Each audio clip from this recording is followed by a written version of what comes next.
My name is Jennifer Wells, and I will be briefing this international law case, Jeffrey Edward Allenson versus Christine Elizabeth Tonchik, case number 2002 WL 1897936.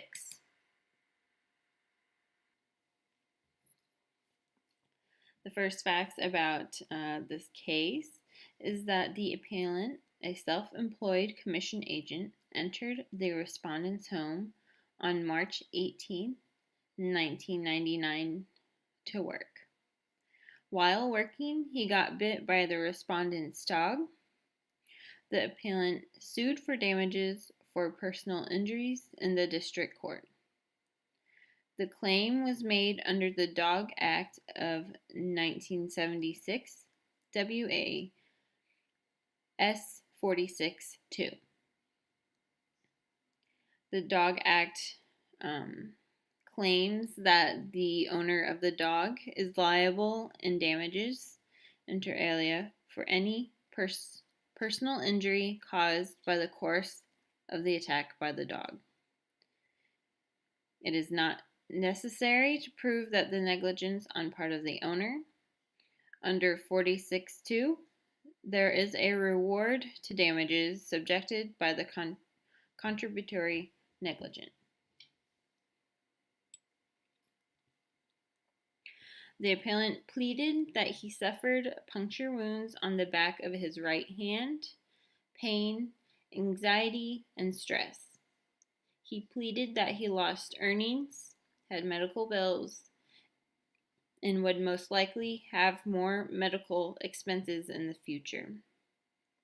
He pleaded he suffered restrictions at work, social life, and household duties, and psychological trauma. The respondent denied liability and pleaded that the appellant came into her house and alleged he was a trespasser. They both entered a short trial on October 29th and October 30th, 2001. There were two witnesses on the stand. Miss Clarkson, a clinical psychologist, noted that she saw the appellant June 3rd and June 10th, 1999, March 16, 2000, and September 6, 2000. She said that the appellant could overcome anxiety in the year 1999, but the anxiety reoccurred in the year 2000. She also said that she is now less optimistic that he will overcome symptoms of anxiety. The second witness, Ms. Kostick, another clinical psychologist, consulted him in May 2001 and diagnosed him with PTSD and noted he needed more therapy.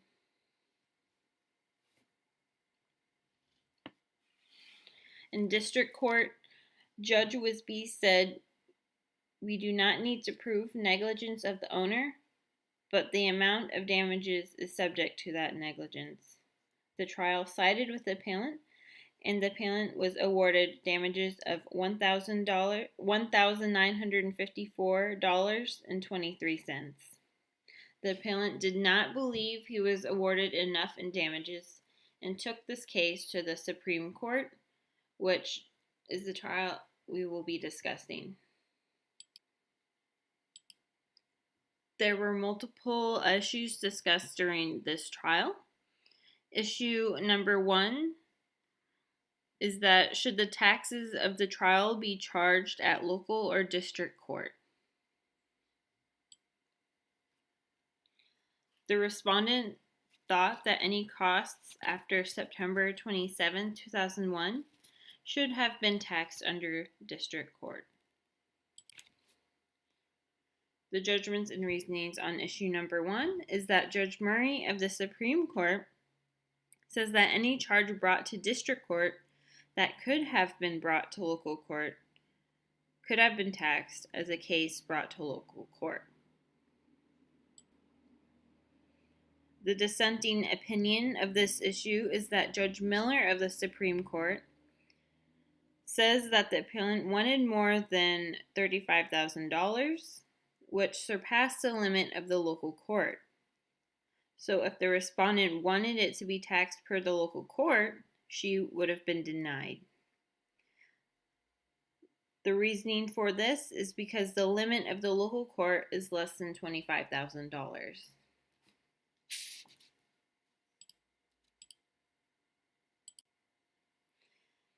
Issue number 2 is that should the weight be put on the opinions of the two psychologists? The appellant did not believe that Judge Wisby of the District Court put enough weight on the evidence given by the two psychologists. The judgment and reasoning of this issue is that Judge Wisby said that there was not enough evidence that the appellant was more anxious because of the dog attack, that it may have caused mild anxiety but was not disabling.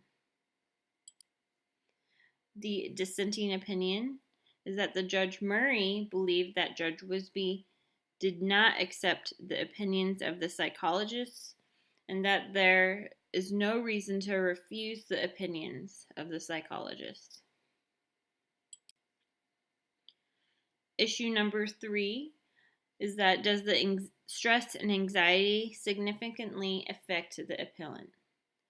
The appellant received $750 in general damages that included psychological harm.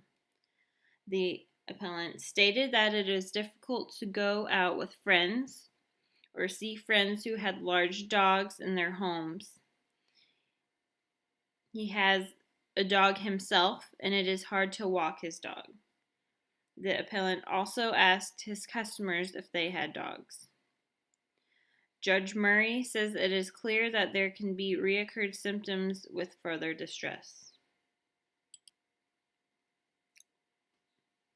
The judgment and reasoning of this issue is that Judge Wisby of District Court did not believe that the fear would affect work because the first psychologist, Ms. Clarkson, thought the appellant's symptoms were better.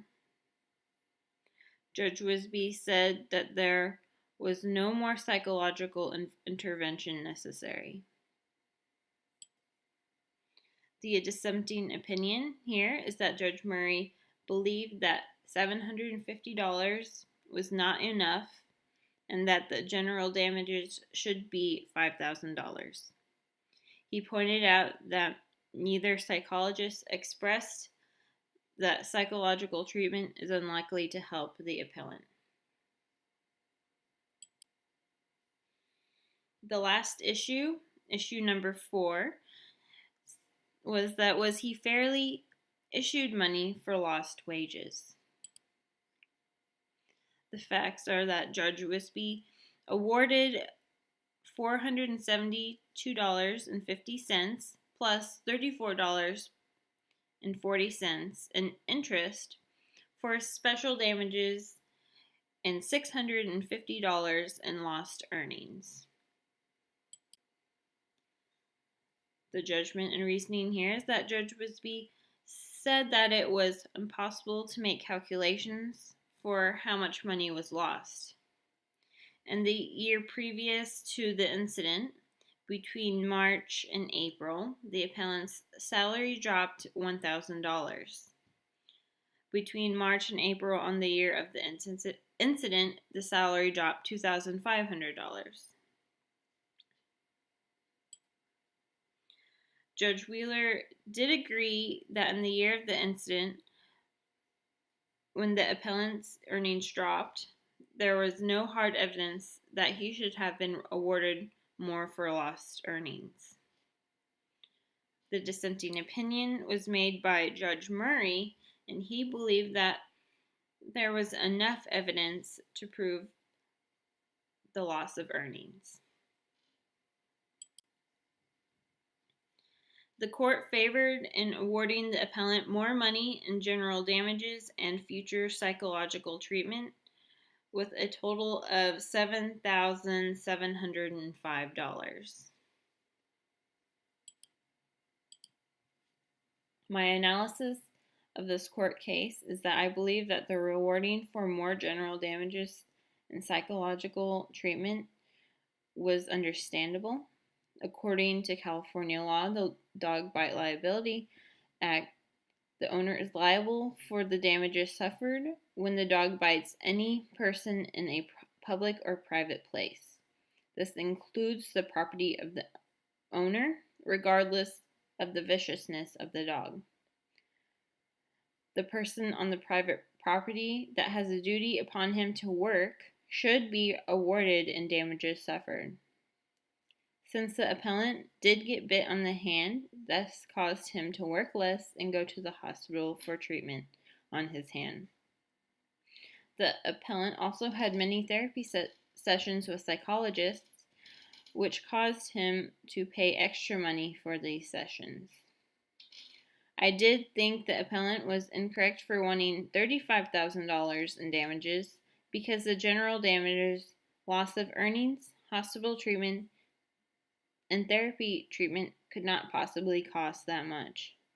I do agree that the trial decision of $7,705 was the correct amount for the appellant.